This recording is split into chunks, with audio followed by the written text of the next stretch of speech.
Oscars, Sunday night. I know we've talked a lot about it this weekend. You can bet it, so let's have some fun, huh? It's been a while, in fact, a year since we've talked to our next guest. He is a TV and movie director slash showrunner. His name is Isaac Feeder, and he joins the program now. Isaac, thanks for coming on again today. How are you? Hey, how are you, Mitch? Good morning. Good to talk to you. Yeah, we appreciate it. So it's been a while since we've talked to you. Can you explain again to the new audience that we have watching today exactly what a showrunner does?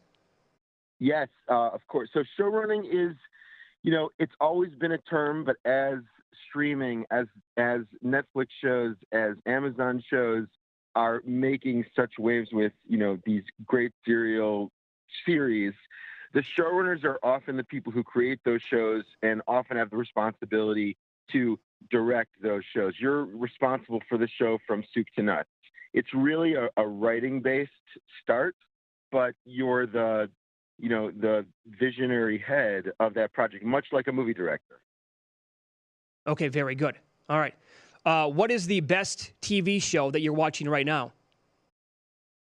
Oh man, it's not on at the moment, but Succession is really, really, really fun to watch. Mm-hmm. I'm sure I know you guys dig that show.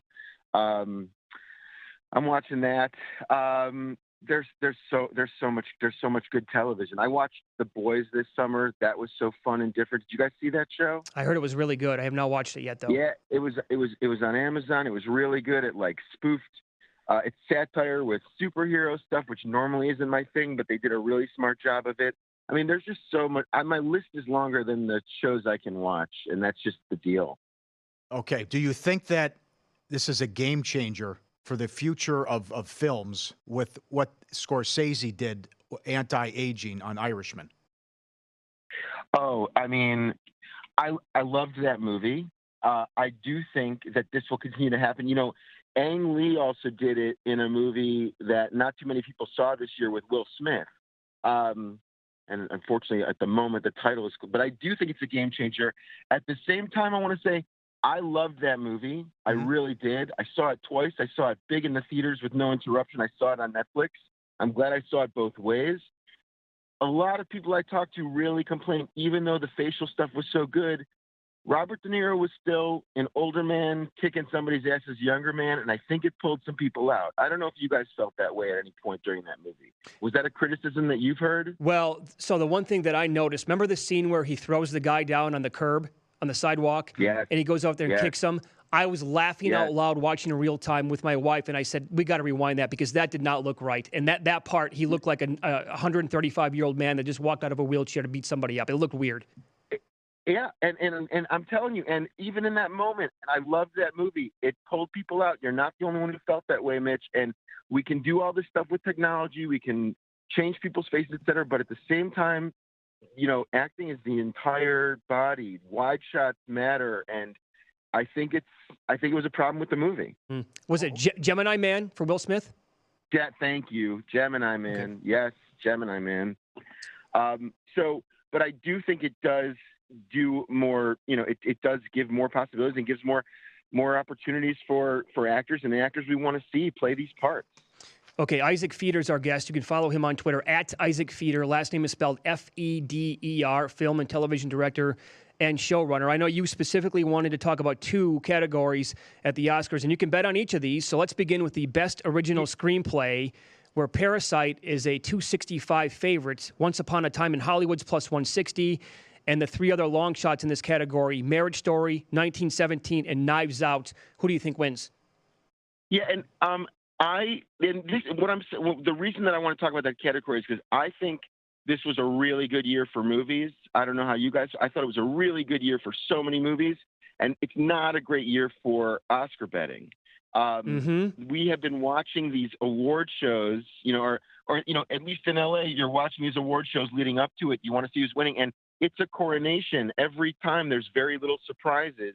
The reason I bring up the screenplay categories is I think from a betting perspective, if you're looking to make some money on the event, these are the two places with higher profile categories where I think there can be money to be made. We're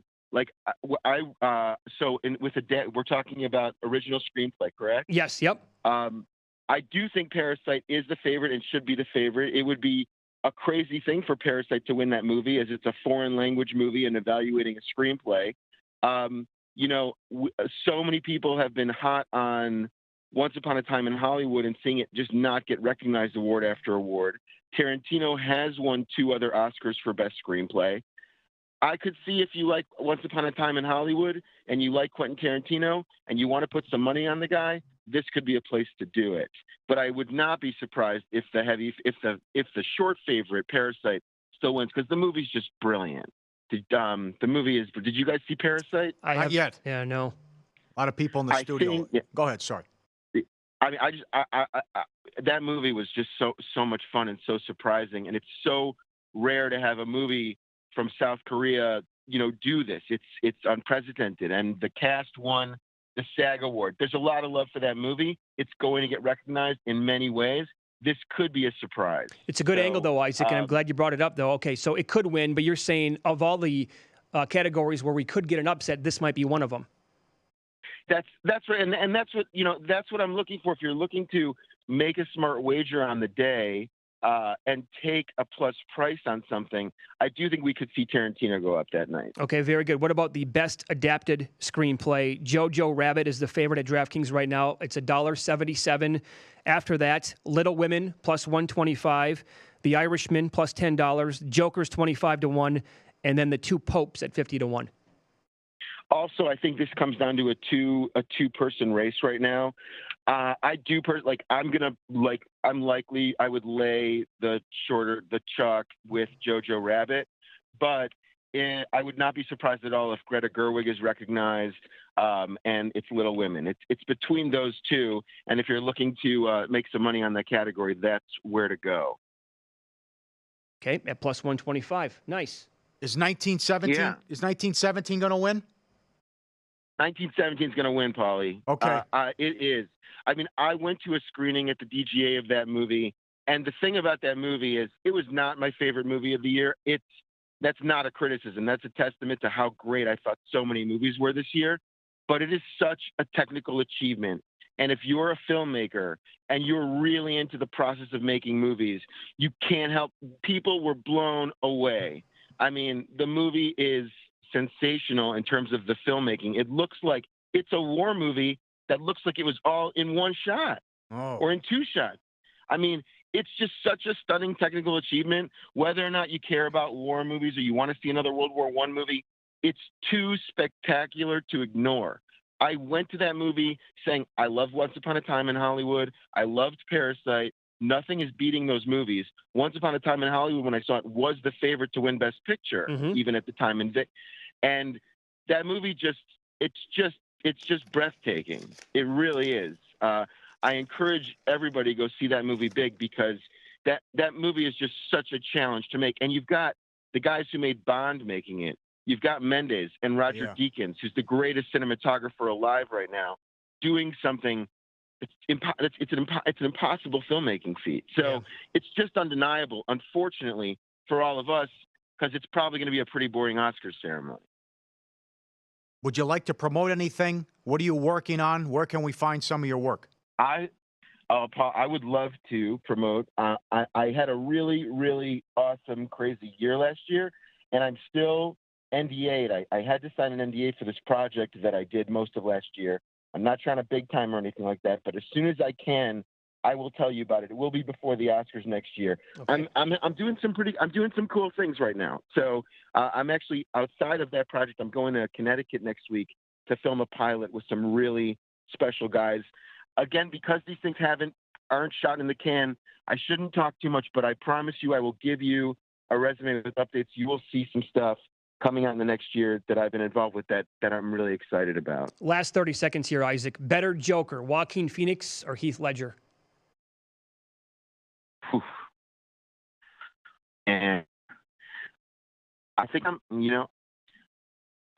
I loved Heath Ledger's performance, and there's something canonized, much like Kobe. Even it becomes bigger that these actors are not there. That's not a knock on Joaquin Phoenix or that movie, but I mean, yeah, I'm gonna stick with Heath Ledger, and I do think Joaquin Phoenix wins the Oscar. Obviously, the whole world will watch him win the Oscar on Sunday. I would agree with you. Follow him on Twitter Yeah? at Isaac Feeder. Thanks for the breakdowns and the tips today. That was excellent. Oh, I'm so glad. I love when you guys call. I appreciate it. Love talking to you. Love your show. I listen every day. Thanks, buddy. Thank you. Be in touch.